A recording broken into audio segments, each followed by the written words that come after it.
It started on a Tuesday morning, the kind that already feels like a test.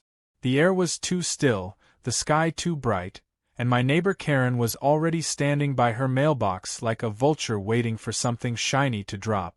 I had just plugged in my Tesla to charge overnight, the cable coiled neatly like I always kept it, when I saw her from my kitchen window, hands on hips, lips pursed, staring at my driveway as if it had personally offended her sense of order.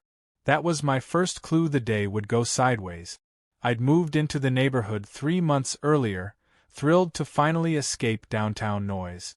The HOA brochure had promised quiet lakeside living, not daily passive-aggressive warfare.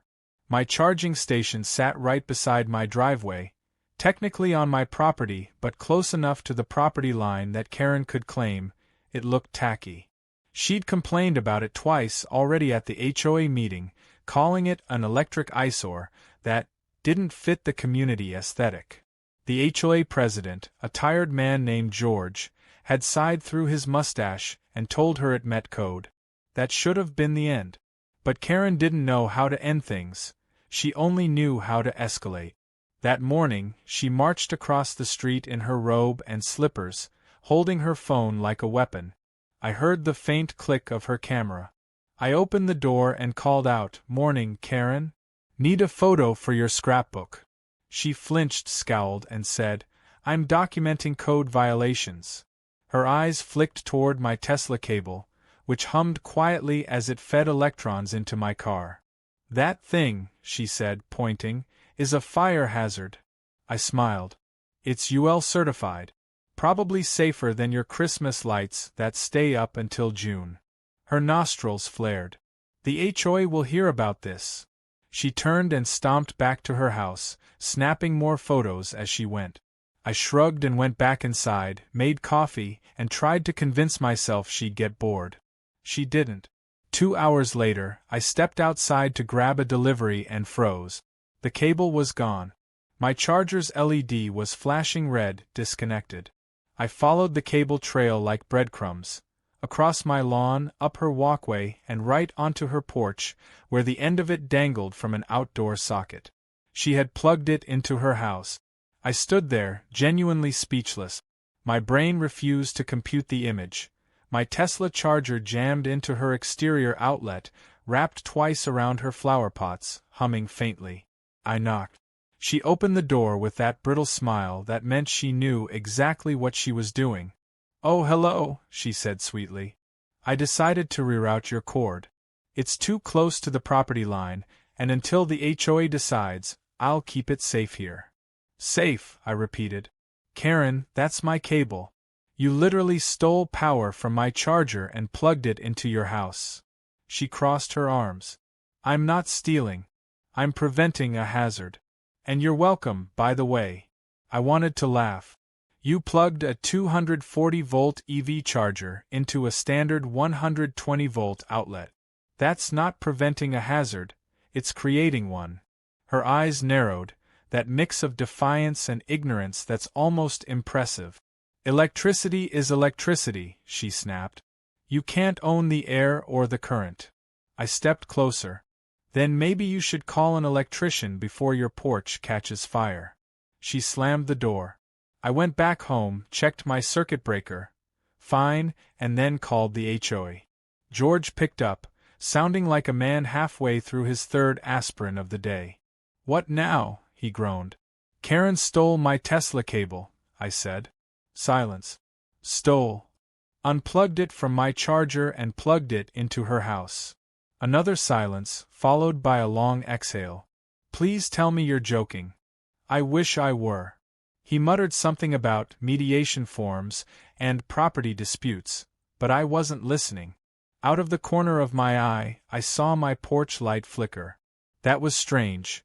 It ran on the same circuit as my outdoor outlet. Then Karen's lights came on. Bright floodlights. Her porch glowed like a stadium, and I realized what had happened. My charger's ground fault system had sensed the reroute and automatically reversed the draw to protect the circuit, which meant every amp she was pulling was now coming from my backup feed, the one tied to my generator. In other words, she'd just plugged her house into my Tesla charger.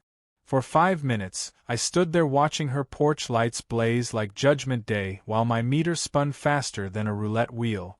I should have been furious, but the absurdity was too perfect. I took a photo.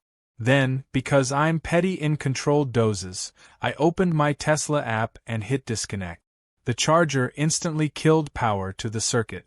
Her porch went dark. Seconds later, her door flew open. "What did you do?" she yelled across the lawn. "My lights went out." "I guess your power source isn't as stable as you thought," I called back. She stomped toward me, waving her phone again. "You're going to pay for this. My security cameras are offline." "Maybe because you're stealing power from my car? Because you're sabotaging me." I just smiled. "If you're done experimenting with electricity, I'll take my cable back." She glared, cheeks red in the glow of her flickering porch bulb, and finally yanked the cable out of her socket. Sparks jumped. She shrieked and dropped it, and I caught it midair before it hit the ground. "Careful," I said. "That's expensive equipment." "You can't just own energy," she sputtered, retreating up her steps. "Tell that to your utility company." By noon, I had the cable reattached properly and my car charging again. Karen, however, wasn't done. I saw her pacing on her porch, phone pressed to her ear, talking animatedly. Probably to the HOA, maybe to the police, possibly both. My doorbell rang half an hour later. It was George, looking like a man who'd rather be anywhere else. "Can we just talk about this like adults?" he asked. "I am an adult," I said. "She's the one rerouting high-voltage cables." Karen appeared behind him, arms folded, face smug. "He's lying," she said. "That device is illegally installed. It interferes with community power flow." George blinked. "Community power flow?" "Yes," she said firmly. "I read online that those cars drain the grid and cause blackouts. My lights went out right after he plugged it in. I couldn't resist." "Actually, your lights went out because you plugged it in." George pinched the bridge of his nose. "Karen, did you touch his equipment?" "I was protecting neighborhood safety." He sighed. "Touching someone's private electrical line is not protection. It's tampering. Please, both of you, step back. I'll file an incident report." Karen gasped. "An incident? For trying to help." "Karen," he said gently, "you can't keep doing this." She stormed off, muttering something about citizens' rights.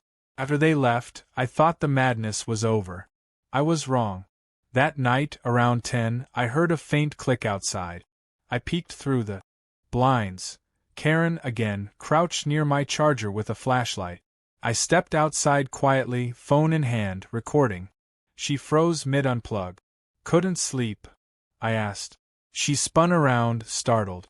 "I was checking the connection. It's buzzing." "It's supposed to buzz," I said. "That's how you know it's working." She straightened up, chin raised. "I'm filing an official complaint. You're endangering everyone." "Good luck," I said. "The HOA already has the video." She frowned. "Video?" "Yep. My security system records everything, including this little inspection." Her expression shifted from fury to panic. "You wouldn't." I smiled. "I would. Unless you promise never to touch my property again." For a second, she said nothing. Then she hissed, "You think you can threaten me?" and marched back home. The next morning, her porch lights were still flickering, half on, half dead, as if mocking her. What she didn't know was that my charger's smart relay had tripped when she yanked it, sending a surge straight through her own line. I hadn't done a thing. She'd caused her own blackout. But that was only the beginning. Because the next day, she decided to make it official, with paperwork, threats, and a plan to get my charger removed. And that's when the real war started. By Thursday, it wasn't just a feud. It was an investigation, at least according to Karen. I woke up to find a bright yellow notice taped to my mailbox. Pending review. Unauthorized electrical installation. HOA safety inspection scheduled. I didn't need to guess who filed it. The ink still smelled fresh, the handwriting unnervingly similar to Karen's swooping cursive. She'd actually printed her name at the bottom like she was proud of herself. I pulled the paper off and snapped a photo before calling George again. His tone already told me everything. "Yes, I saw it," he said tiredly. "She pushed it through last night at the emergency board meeting. She claims your charger caused her porch light failure." "Her porch lights failed because she tried to power them with my charger," I said. "I know that," he said, "but apparently she has an electrician's report." I nearly laughed. "Let me guess, her cousin Larry?" He sighed. "Brother-in-law. He does handyman work. Look, I can't just ignore it. The board scheduled a field inspection for Saturday. If everything's up to code, you'll be cleared. Just keep your cool, all right?" Keeping my cool was my specialty. Karen's entire strategy revolved around getting a reaction. Every time she poked, she wanted an explosion she could point to and say, "See? He's unstable." I wasn't giving her that satisfaction. Around noon, I caught her watering her lawn with that same smug energy she radiated before a confrontation. Her hose was twisted in 3 loops across the sidewalk, spraying everywhere but the grass. I called out, "Nice irrigation system.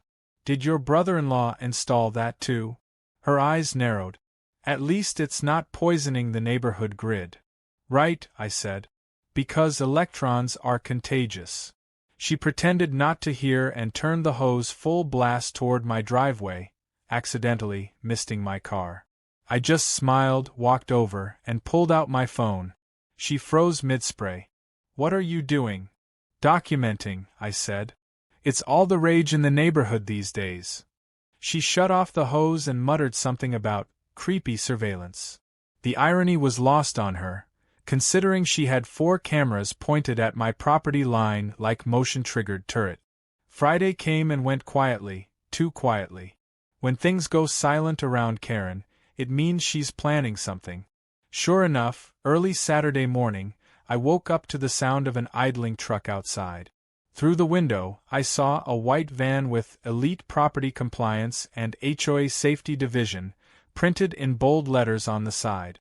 Except the logo was just slightly crooked, like a cheap vinyl sticker. Standing beside it was Karen, clipboard in hand, and a man in a neon vest looking very confused. I stepped outside in my coffee-stained hoodie. "Morning," I said. "What's the occasion?" Karen straightened up.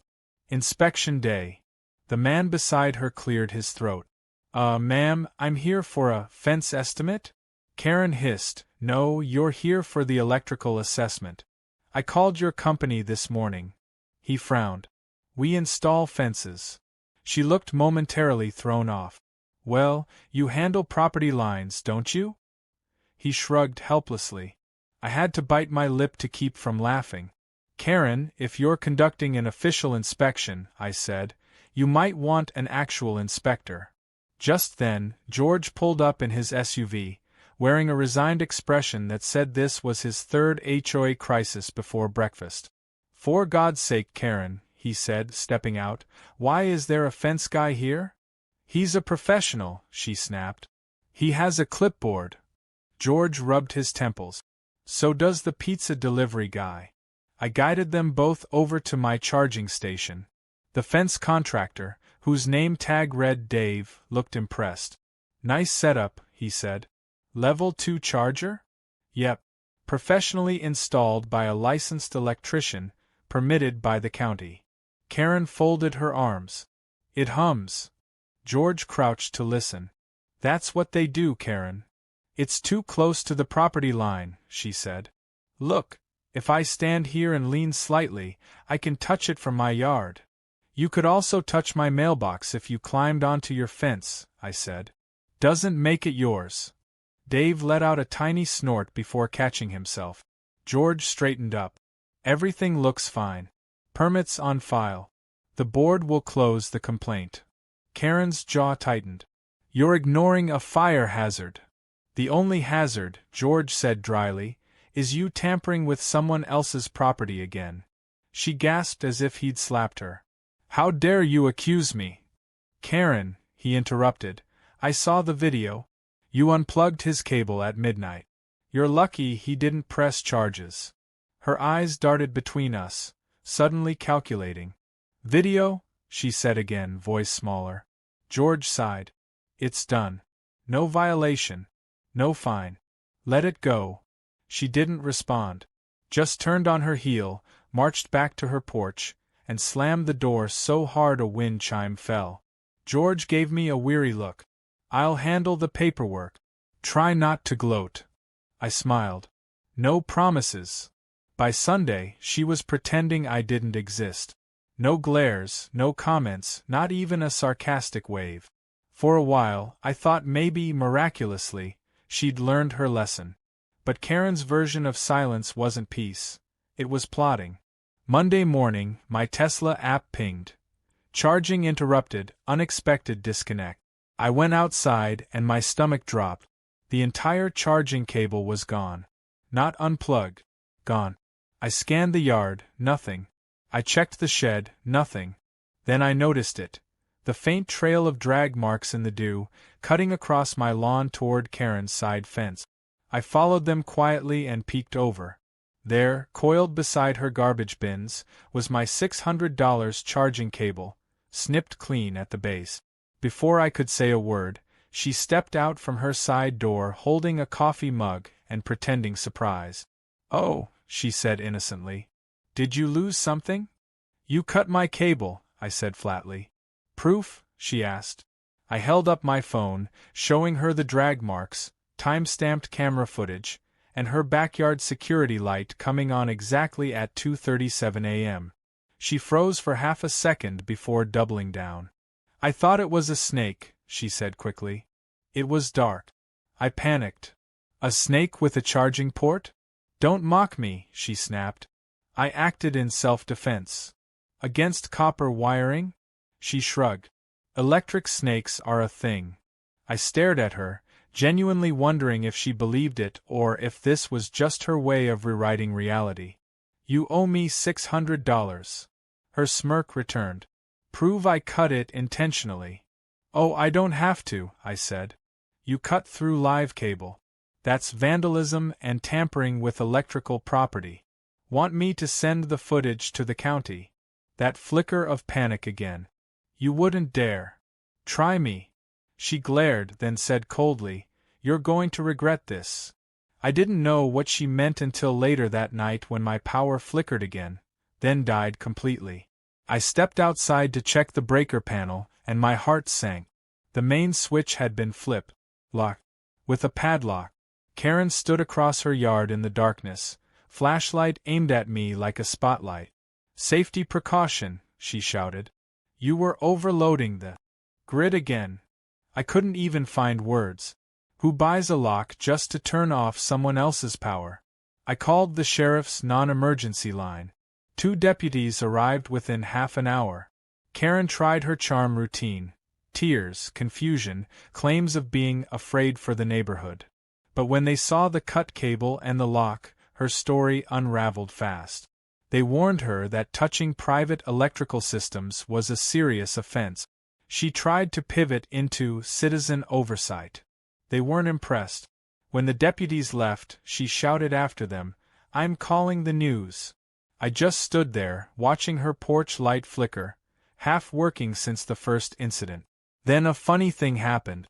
When I restored my power, her porch light went out completely. Every bulb dead. I didn't do anything, but I didn't need to. The surge she caused when she cut that cable had finally traveled full circle through the shared ground line, knocking out her entire front circuit. By morning, she'd roped in an electrician, her same brother-in-law again. He spent 2 hours tinkering while she stood there giving orders. When he left, she looked furious. The light still wouldn't turn on. I might have left it there, content with poetic justice. But Karen wasn't done yet. Because 2 days later, she filed an actual police report, claiming that I had sabotaged her home electrical system out of revenge. That was when things turned from petty warfare into full-blown legal chaos. It started with a knock loud enough to wake the neighborhood. 3 sharp bangs, precise and official. I opened the door expecting a delivery and found 2 officers on my porch, badges gleaming in the morning sun. Behind them, Karen stood near her mailbox, arms crossed, lips curved into that victorious smirk she saved for moments she thought she'd finally won. "Mr. Reed," one of the officers asked. "We need to talk to you about a complaint filed by your neighbor, Mrs." He glanced at the paper. "Karen Lambert." I took a slow breath. "Of course you do. Come on in." Karen perked up. No. Don't let him hide evidence." The taller officer turned. "Ma'am, please stay on your property." Her mouth opened and closed, and for a moment she looked like a furious goldfish. I led the officers inside and offered coffee. They declined. The shorter one scanned the room like he was expecting a meth lab. "She claims you've been rerouting power from her house into your electric car," he said. I actually laughed. "That's creative. You've got to give her points for imagination." The tall officer didn't smile. "She also says you damaged her home wiring during an altercation over a charging cable." "Altercation?" I said. "You mean the one where she cut my charger in half, locked my breaker box, and fried her own lights?" "Yeah, I've got video of that." Their eyebrows rose together. I pulled up the footage on my phone. Time-stamped clips showing her sneaking across my yard, yanking cables, and fumbling with my breaker panel. I even had the sheriff's deputies from last week in the shot warning her to stop. When it finished, the shorter cop exhaled. "That's not the story she told." Imagine that. They thanked me, took copies for the report, and stepped outside to talk to her. I stood at my window, coffee in hand, and watched Karen's posture shift as they spoke. Defiant at first, then defensive, then a little pale. She pointed, gestured wildly, stomped once for emphasis. The officers didn't move. After 5 minutes, one handed her a card and both walked away. She just stood there on her driveway, clutching her clipboard like a life raft, while her porch light hung dead above her head. For a few blessed days, she went quiet again. I thought maybe, finally, she'd realized how far she'd gone. But then a letter arrived in my mailbox. No return address, but I knew that slanted handwriting immediately. It was a formal notification that I was being billed for electrical interference damages. The invoice listed things like flickering porch bulbs, $187, security camera malfunction, $260, and my favorite, emotional distress surcharge, $900. I stared at it for a full minute before bursting out laughing. She'd actually itemized her outrage. I filed the paper away just in case I ever needed a comedy prop in court, then decided it was time to build my own insurance. Documentation, receipts, photos, copies of every message, timestamp logs from my Tesla app. If Karen wanted a paper war, she was going to drown in it. The next twist came not from her, but from her brother-in-law, the handyman electrician hybrid who kept patching her mistakes. He knocked on my door a few evenings later, hat in hand, looking sheepish. "Hey, Mr. Reed, right?" he said. "Name's Barry. I just wanted to apologize for, that mess the other week." I raised an eyebrow. "The mess where your client nearly electrocuted herself?" He nodded, grimacing. "Yeah. Look, she's family. I try to help, but she don't listen. Thought you should know she's been calling around trying to get the HOA to ban electric chargers altogether." I felt a slow grin spread. "Really? On what grounds?" "She's saying they mess with Wi-Fi signals and cause migraines." That was new even for her. "Appreciate the heads up, Barry." He nodded again, clearly relieved I wasn't furious. "For what it's worth," he added, "her wiring's a nightmare. Half her house is on the same circuit as her porch. Any surge anywhere kills everything. She did that herself." That detail stuck with me. Because if her circuits were tied like that, the next problem she caused might not stay confined to her house. Sure enough, 2 nights later, around 1 a.m., I woke to a sound I couldn't place. A faint pop followed by a hiss. I looked outside. Karen's yard was lit up like a carnival, lights flashing on and off in random sequence. A faint electrical buzz filled the air. Then, a loud bang. The porch light fixture exploded in a shower of sparks, followed by darkness. I threw on a jacket and went outside. Karen came stumbling out of her front door, clutching her phone and shrieking. "He did it! He blew up my house!" I blinked. "Karen, you just blew your own transformer. Liar! You sent a surge through the line." I pointed at the power pole down the street. "That transformer's older than both of us. Probably just shorted from your floodlights being wired into your security cams." She wasn't listening. The street was awake now, porch lights flicking on, curtains parting. My other neighbor, Dave, the retired firefighter, stepped out in his robe. "What the hell happened?" "Sabotage," Karen wailed. "He's weaponizing electricity." Dave looked at me. "Weaponizing?" I shrugged. "Apparently I'm an electrical supervillain now." He snorted. "More likely she tripped her own breaker again. You want me to take a look?" Karen froze. "No one touches my panel. Evidence must be preserved." Dave rolled his eyes. "Suit yourself."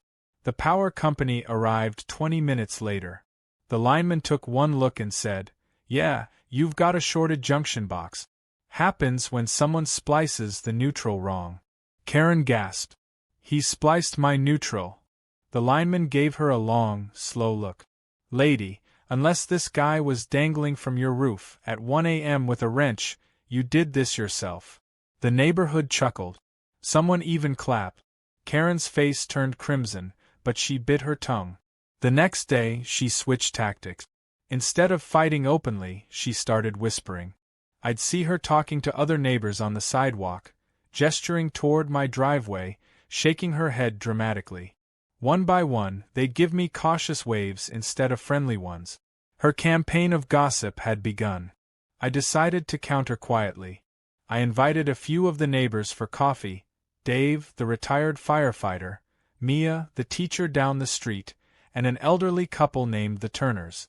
I showed them the video evidence, the sheriff's report, the invoice she'd written me, and the footage of her cable-cutting stunt.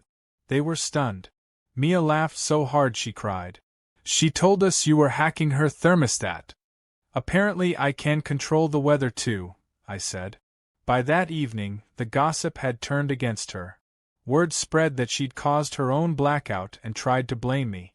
When she walked her dog the next morning, people avoided eye contact. You could practically see the steam rising from her ears. And then came the biggest twist yet. 2 days later, a county inspector showed up, a real one this time. Clipboard, badge, truck with official markings. I braced for another false report, but he smiled politely and said, "We're doing a safety review on Mrs. Lambert's property. We got a tip about illegal electrical modifications." My eyebrows shot up. "Oh really?" He nodded. "Anonymous complaint. Someone claimed she's running unpermitted outdoor circuits and causing interference with neighborhood infrastructure." I had no idea who filed it. Maybe Barry, maybe George from the HOA finally fed up, but I wasn't complaining. For 2 solid hours, the inspector examined her exterior wiring while she hovered nearby, protesting loudly. The louder she got, the more suspicious she looked. Finally, he packed up and said, "Ma'am, you'll need to schedule a full inspection and possibly remove those added circuits. They're not grounded properly." She gaped. "You're fining me?" He shrugged. "That's what happens when you attach 3 security systems to one outlet." The moment he drove off, she turned on me like a storm. "You did this." "Did what? Use my mind control over electrons again?" "Don't mock me," she shouted. "You've been undermining me since the day you moved here." I smiled. "Actually, you've been doing a great job undermining yourself." Her face twisted, and for a second, I thought she might actually lunge. But she didn't. She just jabbed a finger at me and said, "You'll regret this. I'm taking this higher." And she did. The next morning, a certified letter arrived. Karen had contacted the State Energy Commission to file a complaint about unauthorized power diversion. That was the moment I realized she wasn't going to stop until she destroyed herself completely. When the state letter arrived, I almost admired her persistence. She'd actually gone through the trouble of printing, signing, and mailing a full complaint to the State Energy Safety Commission, accusing me of illegally diverting public power through private charging infrastructure to personally profit via resale. In simpler terms, she thought I was selling electricity to myself. I half expected it to end there, but 2 weeks later, a white hybrid SUV rolled into the neighborhood with the state seal on the door. Out stepped 2 inspectors in navy windbreakers, clipboards in hand. I was mowing my front lawn when they approached. The taller one smiled politely and introduced himself as Inspector Lang, with the State Energy Compliance Division. His partner, Ramirez, nodded curtly. "Mr. Reed, we received a report from a resident in your HOA alleging unsafe or unpermitted power activity," Lang said. "Mind if we take a quick look?" I grinned. "Not at all. You're welcome to inspect whatever you need. But I think you'll find the only unsafe thing here is my neighbor's imagination." They followed me to the charging station. Karen, naturally, was already outside pretending to water her flowers while eavesdropping at full volume. She called out, "Officers, don't let him hide the cables. He buries them at night." Lang raised an eyebrow. "Buried cables?" "Apparently," I said dryly, "I'm running a secret underground energy cartel." Ramirez actually smirked. "That's a new one." They spent 20 minutes checking everything: grounding rod, GFCI breaker, installation sticker. Lang even scanned the QR code on the permit. "Everything's up to date," he said. "Installed by a licensed electrician, inspected, bonded. 0 violations. Karen's watering can froze midair." "That can't be right. You have to test the current flow between properties." "He's siphoning from my line." Lang frowned. "You believe he's drawing power from your residence?" "Yes," she cried. "My porch lights dim every time he charges that car." Ramirez followed her gesture toward the Tesla quietly humming beside my driveway. "Ma'am, are you aware those vehicles use closed-loop systems? There's no backfeed into the grid." She blinked, uncomprehending. "Closed-loop? It means it only draws power in one direction. It can't steal from your house." She hesitated, clearly unfamiliar with physics. "Well, that's what you say. But I have proof." She darted into her house and reappeared holding a notepad filled with squiggly lines. "I recorded voltage drops every night." Lang looked at the paper politely. "These numbers don't mean anything, ma'am. You've written times and percentages." "They're vibes," she said desperately. "Energy vibes. I can feel them." Ramirez actually snorted before catching himself. Lang cleared his throat. "We'll note your statement, Mrs. Lambert, but at this time, we see no evidence of code violation." She gasped. "You're ignoring a state-level emergency." "We're resolving a neighbor dispute," Lang corrected gently. "That did it." Her voice rose several octaves. "You're all in on it. He's bribed the HOA, now he's bribed you." I whispered, "Don't forget the Illuminati." She spun toward me, face crimson. "Laugh now, but when the media hears." Ramirez interrupted. "Ma'am, you're dangerously close to obstruction of a state investigation." That shut her up. She huffed, retreated inside, and slammed the door hard enough to make her wind chime shatter. Lang signed the form, handed me a copy, and said, "You're clear. But keep your documentation just in case she escalates." "Escalates?" I said. "Oh, she's just warming up." He gave me a sympathetic nod. "You'd be surprised how many Karens we meet." I wasn't surprised at all. That evening, I thought maybe, just maybe, it was finally over. She'd humiliated herself in front of state officials. Surely even she would retreat now. I was wrong, of course. Karen's pride wasn't built for retreat. It was built for revenge. The next morning, I woke to find her driveway lined with new solar panels. Not properly installed ones. Cheap, portable panels sitting on fold-out stands, all angled directly at my property. She'd even put up a handwritten sign, "Private energy field, do not interfere." I blinked, then laughed. She'd actually declared solar war.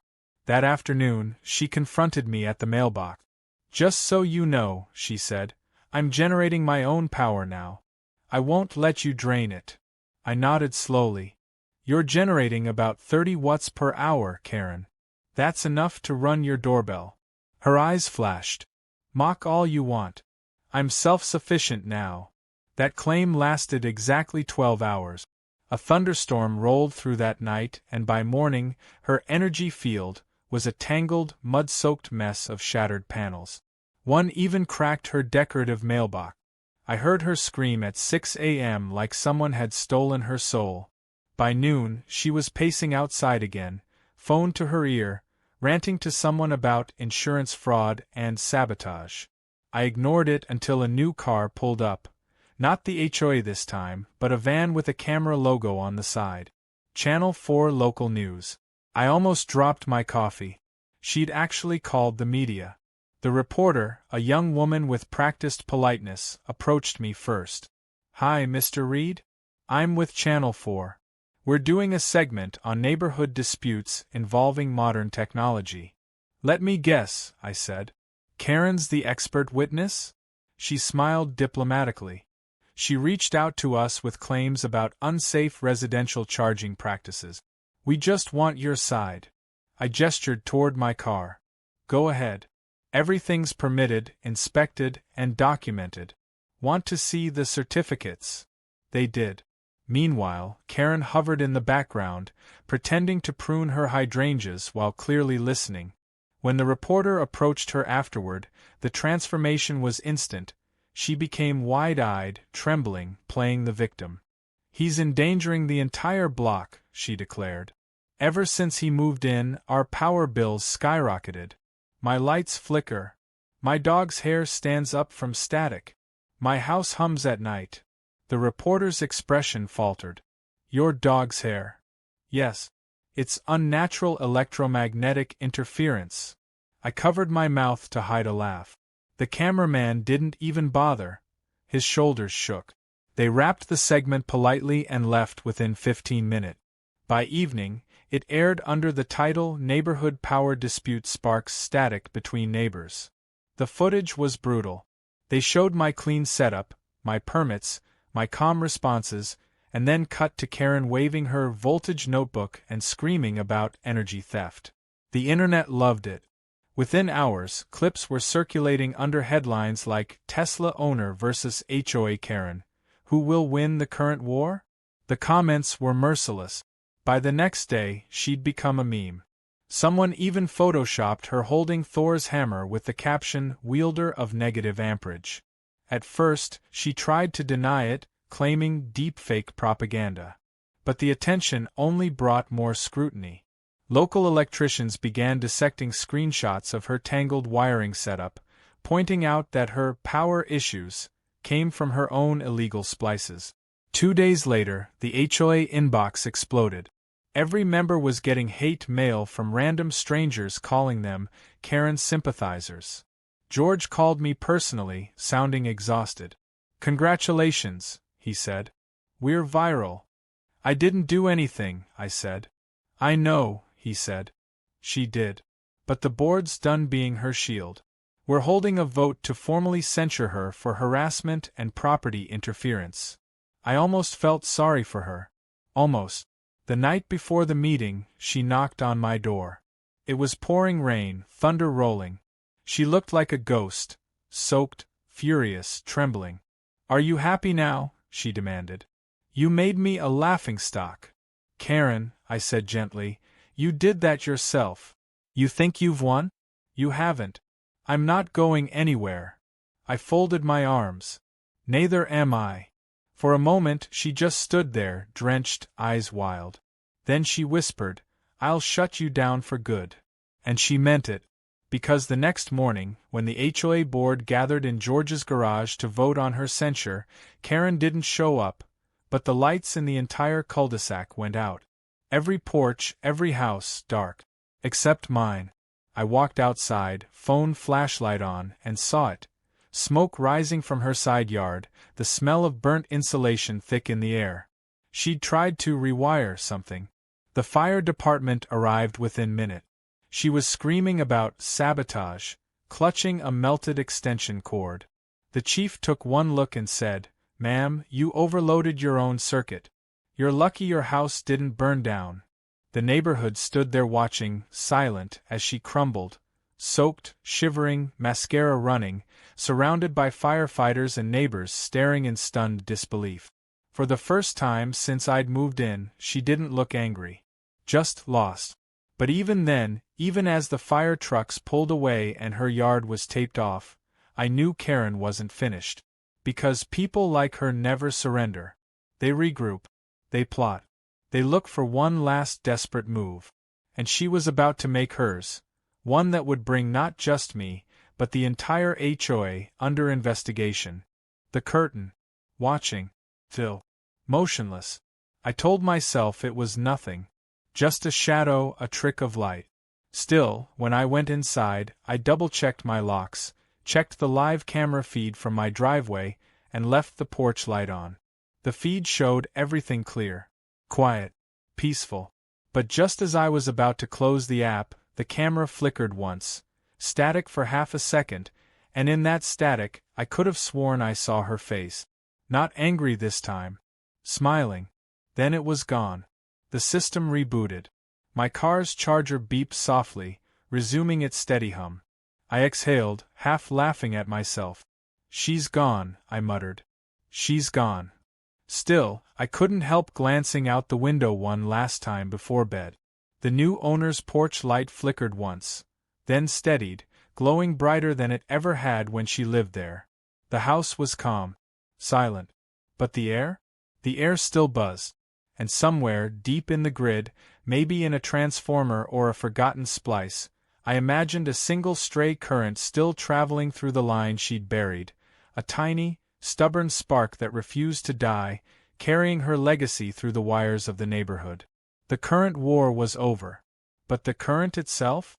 That was forever. The night after the fire trucks left, our cul-de-sac smelled like burnt plastic and rain. Karen's porch looked like the aftermath of a small explosion, scorched siding, melted outlet cover, and half a gutter dangling like a snapped jaw. The HOA group chat was blowing up. Everyone had an opinion. Some thought it was an accident, others thought it was karma. Only Karen thought it was me. The next morning, George called me. His tone was grim. "We've got a problem. She filed a full harassment claim against you with the HOA and," he paused, "copied the State Energy Board." Again. I pinched the bridge of my nose. "On what basis this time?" "She says you hacked her power lines remotely using your Tesla app. And apparently she's emailed screenshots of your car's charging logs as proof." "How did she get my logs?" "She printed pictures from the news segment. You can see your car display in one frame, so she zoomed in and circled the numbers." I actually laughed. "She's using pixels as evidence?" "Yeah," George sighed. "And now the state's sending auditors to review the HOA's entire electrical compliance policy.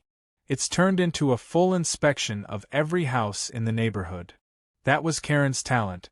She couldn't win directly, so she'd nuke the whole playing field. By Wednesday, 2 white trucks from the Energy Board were parked on our street. The inspectors started house to house, checking panels, meters, and wiring setup. Most neighbors were annoyed but cooperative. Then they got to Karen's property. From my window, I could see it unfold like a slow-motion train wreck. The lead inspector, a no-nonsense woman with a hard hat and clipboard, crouched near Karen's junction box. She tapped something with her pen. Karen hovered beside her, waving papers and gesturing wildly toward my driveway. The inspector straightened up and said something I couldn't hear. Karen started shouting. Her voice carried even through closed windows. "He's rerouting energy. Look at his Tesla. It's glowing." The inspector turned slowly to look at my perfectly normal car, then back at her. 10 minutes later, the other inspector arrived with a second clipboard. They were both talking to Karen now. She pointed again, then stamped her foot. Finally, one of them shook their head, jotted something down, and called for backup. 2 more trucks arrived. I walked outside, purely out of morbid curiosity. "Morning," I said to one of the inspectors as he crossed my lawn. "Something wrong?" He exhaled heavily. "Your neighbor's wiring is a nightmare. She's got 5 circuits bridged through outdoor outlets and 2 illegal junctions tied into a streetlight conduit." I blinked. "A streetlight?" He nodded. "She's literally pulling current off the municipal line. Half her porch was running off city power. That's a felony." Behind us, Karen's voice cut through the air. "I didn't steal it. The light belongs to the community. We all pay taxes." The inspector said dryly, "Ma'am, that's not how electricity works." The whole street had gathered by now, half the HOA, some curious passers-by, and even the Channel 4 van again. Apparently, the cameraman had smelled drama. George stepped forward, clipboard in hand. "Karen, the board has to address this formally. You violated multiple municipal codes." Her voice trembled between anger and desperation. "You're all in on it. You're protecting him because he's got that fancy car and smart apps and—" George cut her off. "Karen, the state found illegal connections on your property. That's not a conspiracy. That's evidence." The cameraman's lens zoomed in. Karen realized she was on record again, and something inside her cracked. "You think I'm crazy?" she shouted. "You think I don't see what's happening? He's been sabotaging me since day one. My lights, my cameras, my peace of mind." She pointed at me like a prosecutor. "You'll pay for this." The inspector stepped in, voice firm. "Ma'am, I need you to calm down. We'll be issuing citations. You could be facing serious fines." Karen screamed something incoherent, stormed back into her house, and slammed the door. The inspector looked at me with a weary half-smile. "You might want to consider a fence." I smiled back. Already planning one. That night, the HOA group chat was chaos. Screenshots, jokes, memes. Someone even photoshopped Karen's face onto a power pole with the caption, "Queen of the Grid." George tried to keep things civil, but the damage was done. Karen's reputation wasn't just cracked, it was vaporized. For the first time in months, the street felt peaceful. People chatted on sidewalks again. Kids rode bikes without Karen yelling about property lines. I almost let myself believe it was over. Then, one evening, as I sat on the porch reading, my phone buzzed with a security alert. "Motion detected, backyard gate." I opened the feed and froze. It was Karen. She was in dark clothes, hood up, holding something metallic. A pair of bolt cutters. I stepped quietly to the back door, flipped on the floodlight, and opened it. "Evening, Karen," I said. She spun like a startled cat, eyes wide. You don't own the airspace." "Airspace? You're radiating EM fields into my garden." I sighed. "Karen, you're trespassing." She raised the bolt cutters. "I'm cutting your illegal current line once and for all." I pointed to the camera above her. "You sure you want to do that on film?" For a moment, she froze, the realization dawning. Then, slowly, she lowered the cutters and backed away. "This isn't over," she whispered, voice shaking. I stayed up late that night, reviewing the footage, saving backups, forwarding copies to George and the sheriff's office. I wasn't taking chances. The next morning, 2 patrol cars were parked in front of her house. The deputies were calm but firm. One spoke to her while the other collected the bolt cutters as evidence. Karen was crying, not the performative kind this time, but the hollow, quiet kind. They didn't arrest her, but they issued a restraining order. She couldn't come within 20 feet of. I should have known it wasn't over. People like Karen don't vanish. They hover somewhere in the circuitry of your life, waiting for the next voltage spike to strike back. Still, weeks passed quietly. Her house sat empty, the lawn overgrown, the "for sale" sign leaning crookedly in the dirt. The neighborhood felt lighter, like someone had flipped a breaker that finally silenced the hum of madness. Then one Friday morning, I woke to the sound of hammering. Not distant, not construction noise, close. Too close.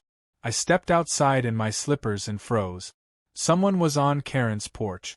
A man in a gray jumpsuit, tool belt clanking, was installing a massive new breaker box on her side wall. "Morning," I called. "You with the buyer?" He looked up, wiping sweat off his forehead. "Rewiring job," he said. "Owner's request. Said the system needed upgrading before transfer." "Owner?" He nodded. "Yeah, she said she'd be by later to check it." I felt my stomach drop. Sure enough, around noon, a silver SUV rolled in. Karen stepped out, dressed like she was heading to war. Sunglasses, clipboard, phone in hand. Her porch was half torn apart, wires dangling like veins. When she saw me, her smile was thin and sharp. "Just making sure the house is safe for the next owner," she said sweetly. "Wouldn't want any electrical surprises." I forced a calm tone. "You sold it already?" "Pending inspection," she said. "But I'm entitled to ensure the property's compliant. I hired a contractor to finish what the state couldn't." That was the first lie. I could tell by the way her jaw twitched. The second came when she added, "Don't worry, it's completely up to code now. In fact, you'll probably have better current flow." That phrase stuck in my head all afternoon. Better current flow. It wasn't something a normal person said. It was something someone said when they tampered with something and wanted to sound innocent about it. I decided to check. After sunset, I grabbed a flashlight and went around to the side of my house where the main panel connected to the conduit between our properties. Something was off. The dirt around the pipe looked freshly disturbed, dark, soft, uneven. Like someone had dug it up, messed with it, and covered it again. I crouched, lifted a small section of conduit cover, and felt a chill. Inside, instead of clean copper line, there was a splice, a thick, unauthorized wire branching off toward her property. I shut it immediately, stepped back, and whispered, "You've got to be kidding me." Karen had reconnected her house to my feed. Again. But this time, it wasn't an extension cord. It was buried, hidden, and deliberate. The next morning, I called the county inspector, Lang, the same one from before. When I explained, his sigh was so long it could have powered a turbine. "You're saying she modified a buried line after being sighted?" "I'm saying she's running her empty house off my grid." He promised to send a team. They arrived the following day, 2 trucks, 3 men, 1 camera drone for documentation. By noon, they'd uncovered the buried splice, photographed it, and confirmed it. An illegal power tap straight into my main conduit. When they cut the connection, her porch lights, still on a timer, flashed once and went dark forever. They filed the report. I thought that was the end. But Karen had one more move left. 3 nights later, just before midnight, I woke to the sound of rumbling. Heavy tires on asphalt. I looked out the window, and saw her SUV parked crooked in her old driveway. She was out of the car, carrying something bulky and metallic, a portable generator. I threw on a jacket and went outside. "Karen," I called. "What are you doing?" She didn't even flinch. The generator sputtered as she yanked the cord. "If I can't live here," she shouted over the noise, "neither can you. You ruin my life." "Karen, that's gas-powered. You can't just—" "Watch me," she snapped. She connected a cable from the generator straight into her house's damaged breaker box. Sparks burst instantly, blue, bright, violent. She screamed, stumbling backward as smoke poured from the outlet. I sprinted across the street, grabbed the fire extinguisher from her porch, and doused the panel. When the smoke cleared, she was sitting on the steps, coughing, hair disheveled, eyes wild.